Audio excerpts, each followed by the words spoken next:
মজার একটা ঘটনা খেয়াল করে শুনবেন। কাবা ঘরের পুনর্নির্মাণ হবে। এখন কাবা ঘরের নির্মাণ শেষ, ওই হাজর আসাদ পাথর নিয়ে এটার কর্নারের মধ্যে সেট করা হবে। কিন্তু কে রাখবে? কারণ হাজর আসাদ তো যেন তেন পাথর নয়।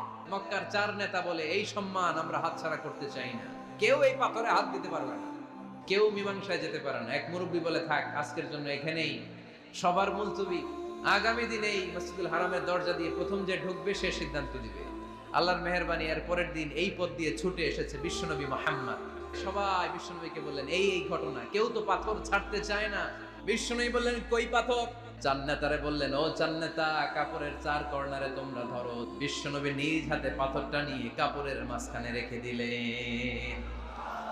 এবার বিশ্বনবী আগে আগে যায়, কাবার কাছে যে বিশ্বনবী আবার নিজ হাতে পাথরটা তুললেন, আবার নিজ হাতে কাবার ভেতরে রেখে দিলেন। পড়েন সুবহানাল্লাহ।